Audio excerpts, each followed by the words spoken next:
กระต่ายน้อยน้อยหลวงปู่มาแล้วปู่ไปเก็บผักมาเป็นอาหารให้หนูแล้วลูกเลยได้กินผักแล้วไปเก็บมาเมื่อกี้นี้ปรากฏว่าเข้าลงไปไม่ได้พอดีไปเจอชาวสวนกำลังสูบน้ำอยู่ให้เขาเก็บให้ได้มาแล้วได้กินผักกันแล้วกินผักกันแล้ว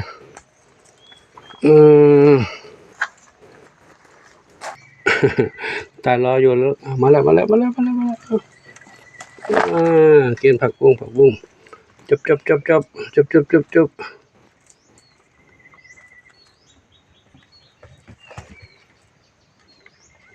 มากินผักกันแล้วโตกันหมดแล้วสีน้ำตาลสีส้มโตกับเขาเลยนะสีส้มตัวแรกไม่ทันเขาตัวนี้โตกับเขาแล้ว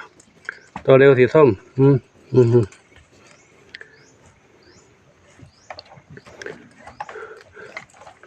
ไม่มีชื่อแล้วเรียกไม่ถูกแล้วสีมันก็หมดจำไม่ได้เลยไม่รู้เรียกไม่ได้เนาะ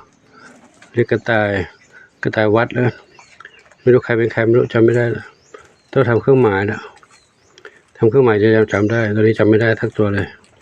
จำได้สีส้มตัวเดียวแล้วสีส้มเนี่ยชื่ออะไรลูกส้มทองน้องส้มทองส้มทองกระต่ายวัดชื่อได้ตัวเดียวนั้นจำไม่ได้แล้วน้องส้มทองจำง่ายๆน้องส้มทอง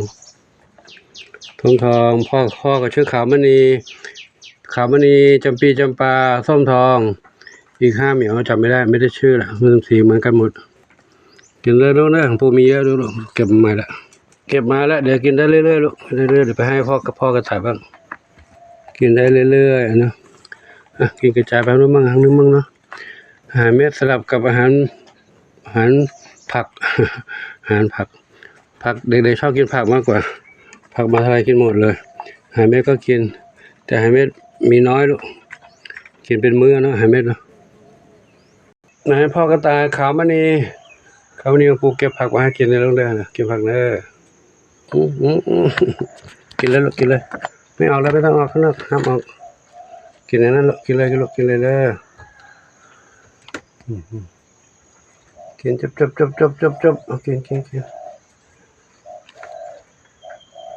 นนี่นะกินแล้วพักผ่อนนี่ลูกนะกินแล้วก็พักผ่อนอยู่นี่ตรงนี้นะปู่ไปข้างนอกแล้วเด้อเข้ามาแล้วก็ทักทายน้องแมวเหมียวหน่อยสุพรรณษาพักผ่อนก่อนนะโอ้เด็ดตกกิ้งเกลือเดี๋ยวดูท้องดิสติกเกอร์พัตเตอร์เป็ดหลุดแล้วเหรอลูกโอ้พัตเตอร์แปะหน้าท้องหลุดแล้วกัดออกเองเหรอโอ้กัดออกนะเดี๋ยวไม่เป็นไรลูกอยู่ในนี้แล้วเนาะออกข้างนอกไม่ได้นะลูกเดี๋ยวแผลไปโดนน้ำโดนอะไรเนาะอยู่ในนี้แล้วเด้อให้แห้งเดี๋ยวปู่ปล่อยลงนะแผลเย็บหน้าท้องกินอาหารก็เล่นรักแข็งแรงดีนะนอนเลยพักผ่อนด้วยนะดูเขามีความสุขนะ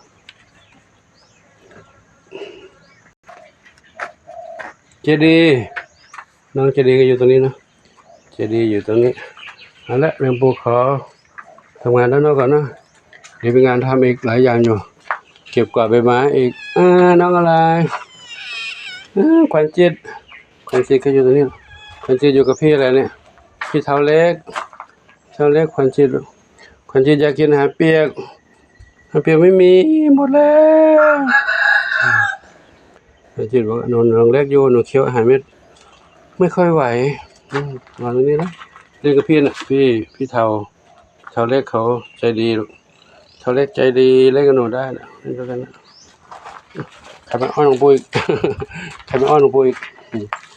นนี้ส้มขาวใหญ่ชว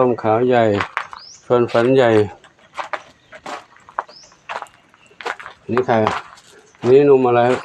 เป็นหนุ่มแล้วเนี่ยมีสุขอันนี้ได้ลูกนะมีสุข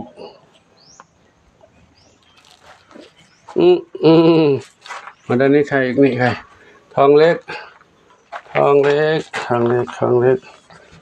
มื่อก่อนนี้เป็นโรคชักชึกท น้องเล็กอ้อนนะน้องเล็กก็มีอาการนี้ผสมพันธุ์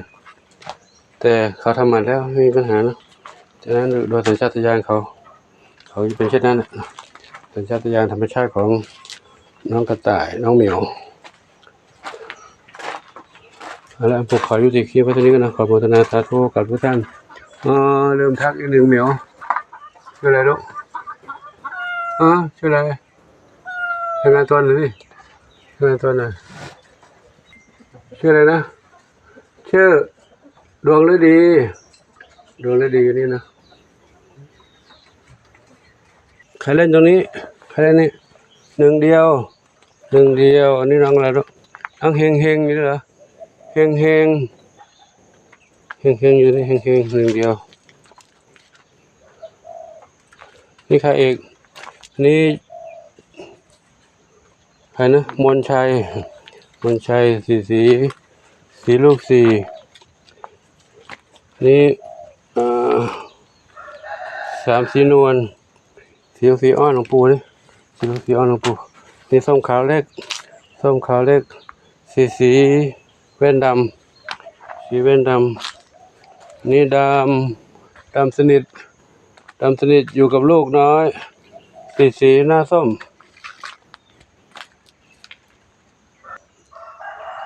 ขาวเทากับใครบุญสมนอนอาบแดดเหรอบุญสมอยู่กับขาวเทานี่แล้วนะอยู่ตรงนี้ไม่ร้อนลูกบ้านมีเงาแสงเงาให้นะมีเงาล่มให้ได้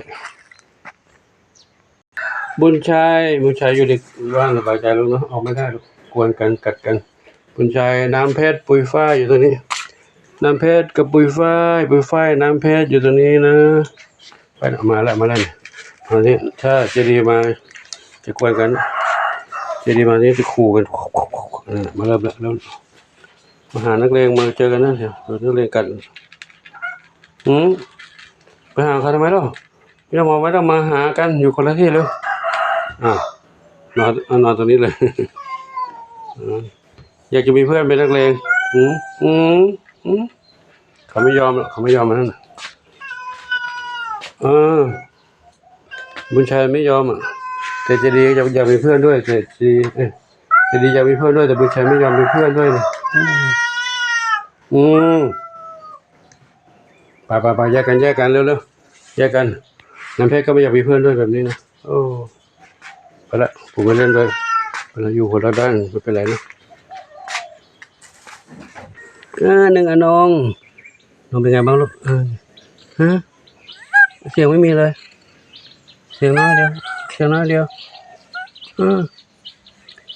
กินข้าวกินน้ำแล้วนะพักผ่อนลงเด้อพักผ่อนตรงนี้เย็นดีแล้วนะลมนี้เย็นดีนะครับก็และขอจุติกันนี้ไว้ตรงนี้นะขอโมทนาสาธุอายุวโนสุขังพระลังเจ้าศรีสุดาหลับสบายแล้วนะหลับสบายเนอะเดี๋ยวกูทำงานแล้วนะทรัพย์ทวีปู่จะไปเป่าใบไม้แล้วหนุ่มรอดำขาวทรัพย์ทวี